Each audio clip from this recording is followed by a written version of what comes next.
students, and welcome to the lecture on function. After the lecture, we will be able to learn the following objectives. Discuss modular programming and functions. Understand function prototypes. Explain the type of functions. Let's start with a brief introduction to function. Functions are fundamental to writing modular code. They provide the basic mechanism for enclosing low-level source code, hiding algorithmic details, and presenting instead an interface that describes more intuitively what the code actually does. Functions present a higher level of abstraction and facilitate a divide-and-conquer strategy for program decomposition. A function definition contains the actual workings of the function, the declarations and statements of the function algorithm. The function is passed a number of input parameters and may return a value as specified by its interface definition. Function arguments are passed by a transaction termed passByValue. This means that the function receives a local copy of each input variable, not the variable itself. Thus, any changes made to the local variable will not affect the value of the variable in the calling function. Functions in C are recursive, which means that they can call themselves. Recursion tends to be less efficient than iterative code, but in some cases may facilitate more elegant, easier to read code. Here we will talk about modular programming and functions. Modular programming groups related sets of functions together into a module. The module is divided into an interface and an implementation. The module exports the interface. Clients' modules import the interface so that they can access the functions in the module. The implementation of the module is private and hidden from the view of clients. The division of programs into modules is a powerful organizing principle for designing non-trivial programs. Modules provide abstraction, encapsulation, and information hiding, making the large-scale structure of a program easier to understand. Modular programming. Programmers work with abstractions every day. An abstraction highlights the essential features of something while ignoring its details. An abstraction could encompass a piece of hardware, a software component, and so on. For example, a serial port can be abstracted to a pair of functions for reading and writing bytes to the port. The details of the UART, Universal Asynchronous Receiver Transmitter, its registers and addresses are suppressed. Implementations. Listing 1 is the implementation of an example module name. First, the module lists its dependencies on other modules. It imports the interfaces to the modules that it uses. This is done with the C preprocessor #include directive. The module uses the modules X and Y. The implementation of Z also includes its own interface definition. This allows the compiler to verify that the module's implementation matches its advertised interface. Listing 1, Implementation.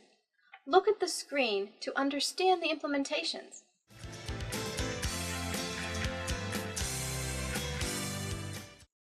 Listing 2, Interface. Listing 2 shows the interface definition of our example module.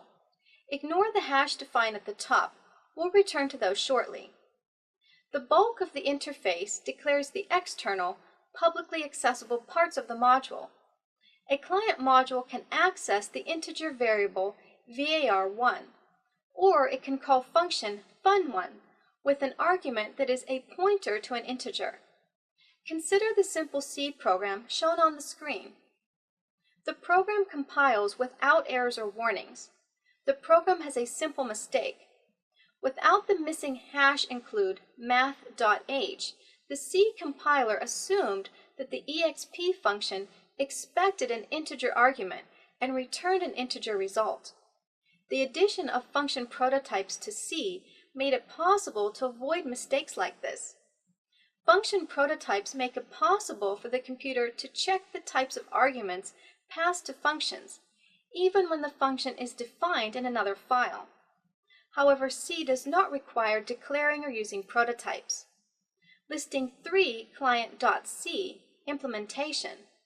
Look at the example shown on the screen to understand listing 3.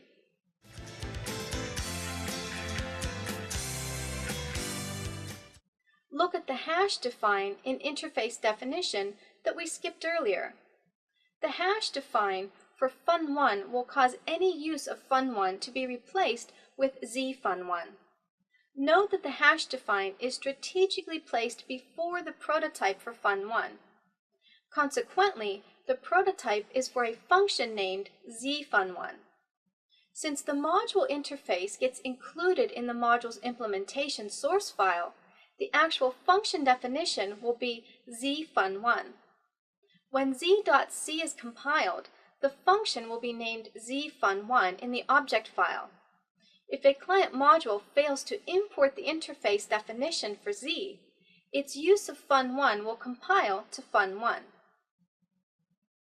Need of user-defined function. C functions can be classified into 2 categories: library functions and user-defined functions. The difference between these 2 functions is library functions are already built in and we need not write its code, whereas a user function has to be written to get it executed during the output. However, the user-defined functions can become a part of the C library. In fact, this is one of the strengths of C language. Look at the syntax shown on the screen.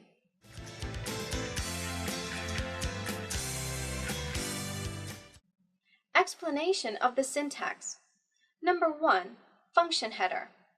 The first line in the given syntax is known as header function.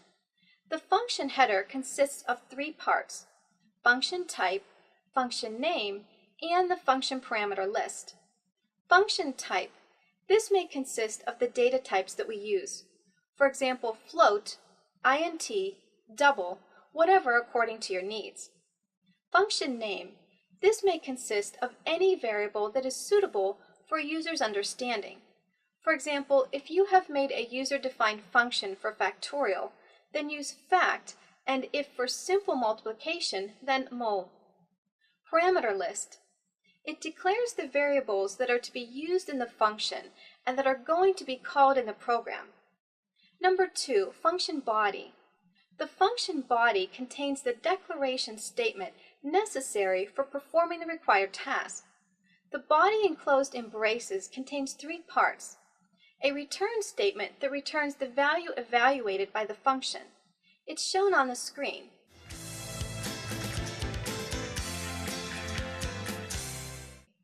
Function statement that performs the task of the function. Use void as shown here.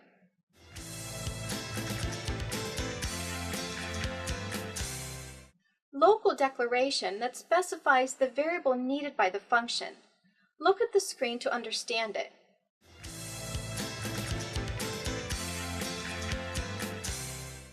Function calling.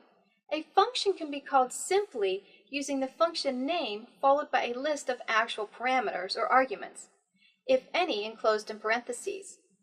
Let's look at the example for multiplication of 2 numbers, which is shown on the screen.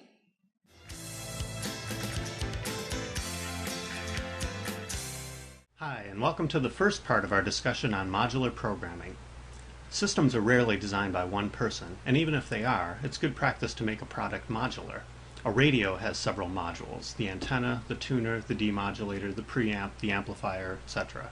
A sustainable energy system has solar panels, a wind turbine, inverter, charge controller, battery banks. All of those are designed separately and independently, and then they're put together to form a complete system. Modular design allows us to break a big problem up into smaller, more manageable pieces. We can design, build, and test each module independently of the others. From this point on, all the programs you write will be modular, so it's important that you understand this material. So let's take a look at how software can be written in a modular fashion. Modular programs consist of several modules called functions. In other programming languages, they might be called subroutines or procedures. In C, we call them functions.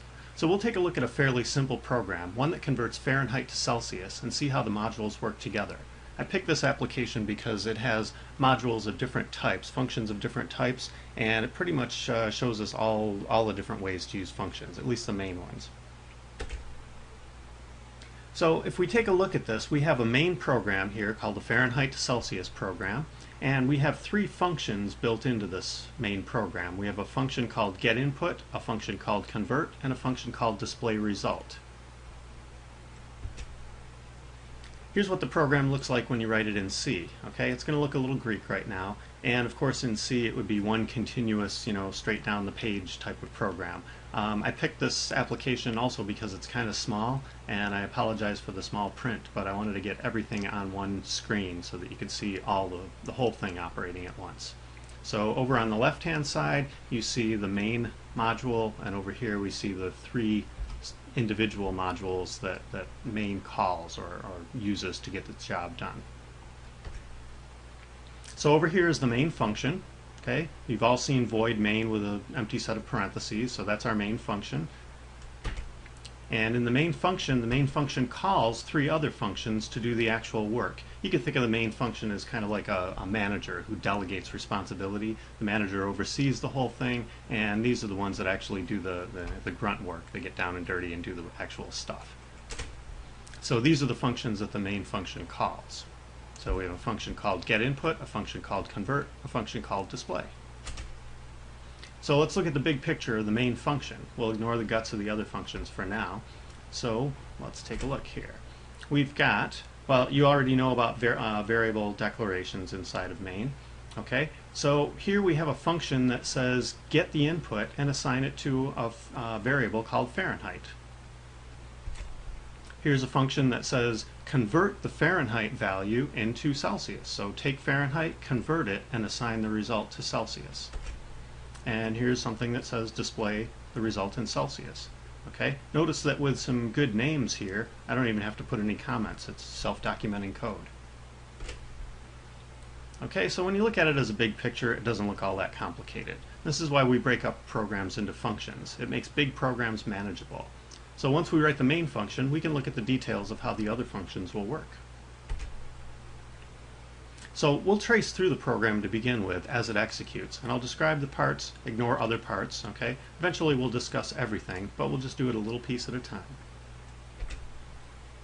So in here we have a couple of variables that are declared inside of main, so they're only known inside of main, and these are called Fahrenheit and Celsius. Float means that they're floating point numbers. That means they can deal with a decimal point.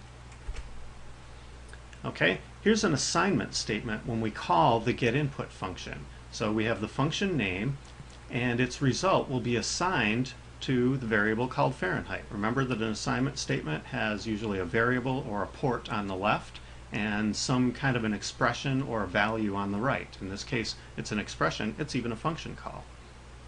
Okay, this is the getInput function that actually does it.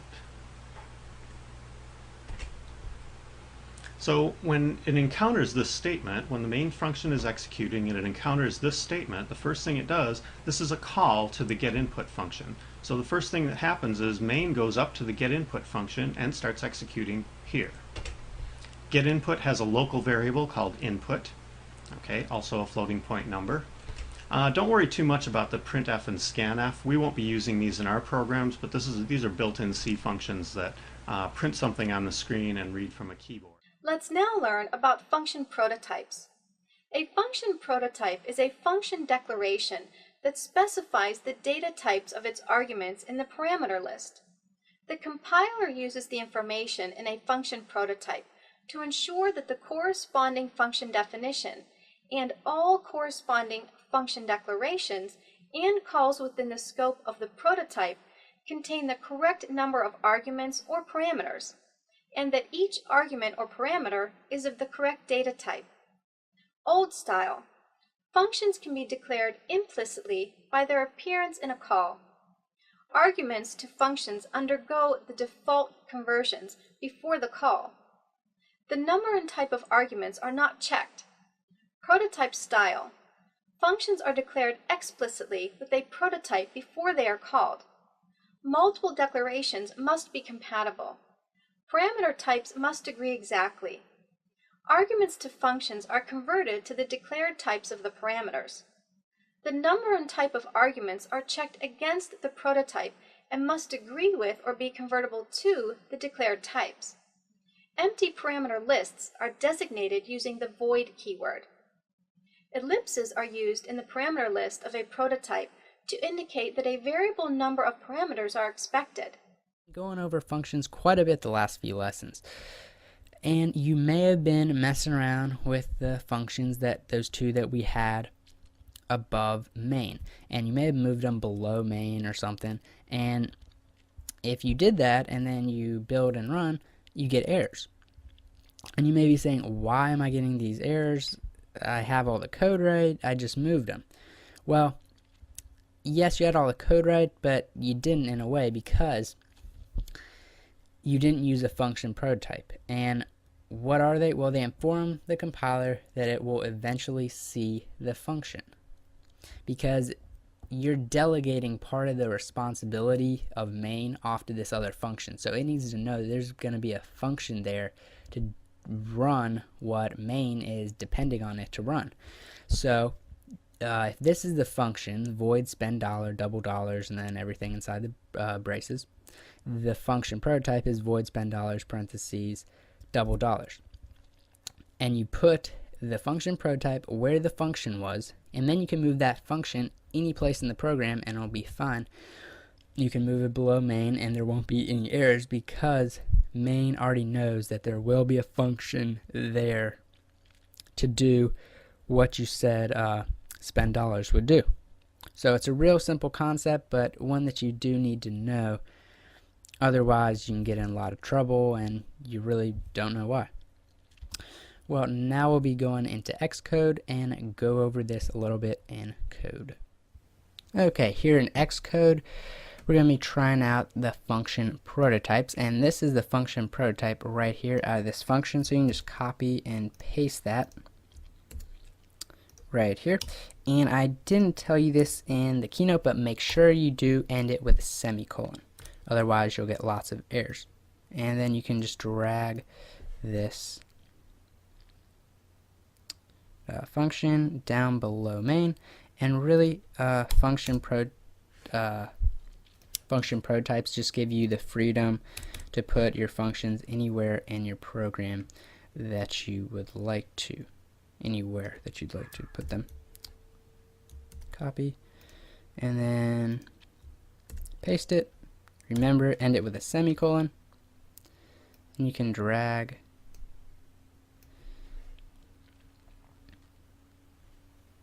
it down below. So now you have your main function right here, and then you have your extra functions that you delegate certain responsibilities to in your program. Build and run, save all. And as you can see, it build and ran correctly, nothing wrong. So I know this was a real quick lesson, but I just wanted you to really understand the importance of function prototypes and what they can really benefit you in your program, and they give you a little bit more freedom too. Prototype syntax. A prototype is identical to the header of its corresponding function definition, specified in the prototype style, with the addition of a terminating semicolon or comma as appropriate. Function prototypes need not use the same parameter identifiers as in the corresponding function definition, because identifiers in a prototype have scope only within the identifier list. Moreover, the identifiers themselves need not be specified in the prototype declaration. Only the types are required. Scope and conversions. Prototypes must be placed appropriately in each compilation unit of a program. The position of the prototype determines its scope. A function prototype, like any function declaration, is considered within the scope of a corresponding function call only if the prototype is specified within the same block as the function call, any enclosing block, or at the outermost level of the source file.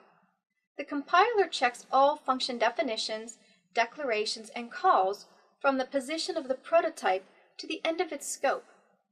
The syntax of the function prototype is designed so that we can extract the function header of each function definition, add a semicolon, place the prototypes in a header, and include that header at the top of each compilation unit in a program. Function prototypes are declared to be external, extending the scope of the prototype throughout the entire compilation unit. Formal and actual arguments. Calling programs pass information to called functions and actual arguments. The called functions access the information using corresponding formal arguments. When a function is called, the tasks performed are, all actual arguments are evaluated. There is no implied order in which these arguments are evaluated, but all arguments are evaluated and all side effects completed prior to entry to the function. Each formal argument is initialized with its corresponding actual argument in the expression list. Conversions are done as if by initialization. Both standard and user-defined conversions are performed in converting an actual argument to the correct type. The initialization performed is illustrated conceptually by the code shown here.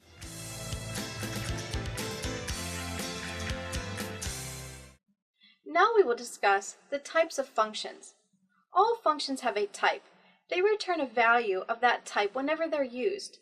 The reason that C does not have procedures, which in most other languages are simply functions without a value, is that C, it is permissible, in fact it's mandatory, to discard the eventual value of most expressions.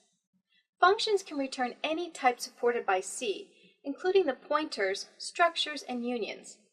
For the types that cannot be returned from functions, the restrictions can often be sidestepped by using pointers instead. All functions can be called recursively. Declaring functions. Unfortunately, we're going to have to use some jargon now. This is one of the times that the use of an appropriate technical term really does reduce the amount of repetitive descriptive text that would be needed. With a bit of luck, the result is a shorter, more accurate, and less confusing explanation. So here are the terms. Declaration, the point at which a name has a type associated with it. Definition, also a declaration, but at this point some storage is reserved for the named object. The rules for what makes a declaration into a definition can be complicated, but are easy for functions. We turn a function declaration into a definition by providing a body for the function in the form of a compound statement. Formal parameters. These are the values used as arguments when the function is actually called. In other words, the values that the formal parameters will have on entry to the function.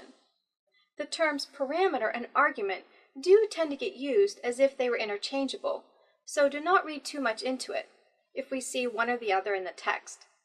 For example, you might be intending to use a function in a private library called, say, AAX1. Now look at the screen to see how it should be used.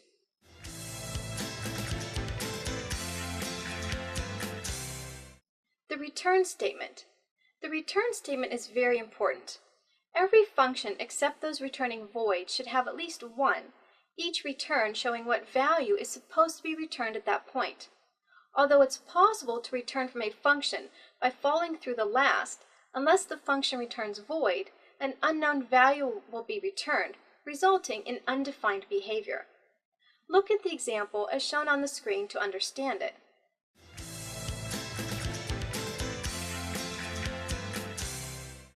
Arguments to functions. Before the standard, it was not possible to give any information about a function's arguments, except in the definition of the function itself. The information was only used in the body of the function and was forgotten at the end. In those bad old days, it was quite possible to define a function that had 3 double arguments and only to pass it one int when it was called. The program would compile normally, but simply not work properly. It was considered to be the programmer's job to check that the number and type of arguments to a function matched correctly. Look at the example and use of function with arguments as shown on the screen.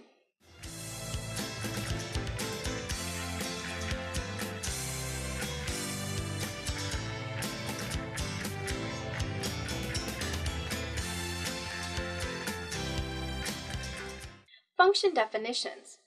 Function prototypes allow the same text to be used for both the declaration and definition of a function.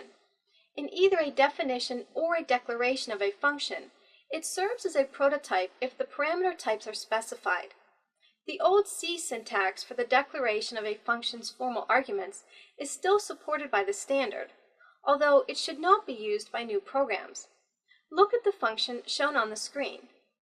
Because no type information is provided for the parameters at the point where they are named, this form of definition does not act as a prototype. It declares only the return type of the function. Nothing is remembered by the compiler about the types of the arguments at the end of the definition. Now in the end, let us summarize what we have learned in this lecture. A function definition contains the actual workings of the function, the declarations and statements of the function algorithm. Functions in C are recursive, which means that they can call themselves. Recursion tends to be less efficient than iterative code, i.e., code that uses loop constructs, but in some cases may facilitate more elegant, easier to read code. The module is divided into an interface and implementation. The module exports the interface.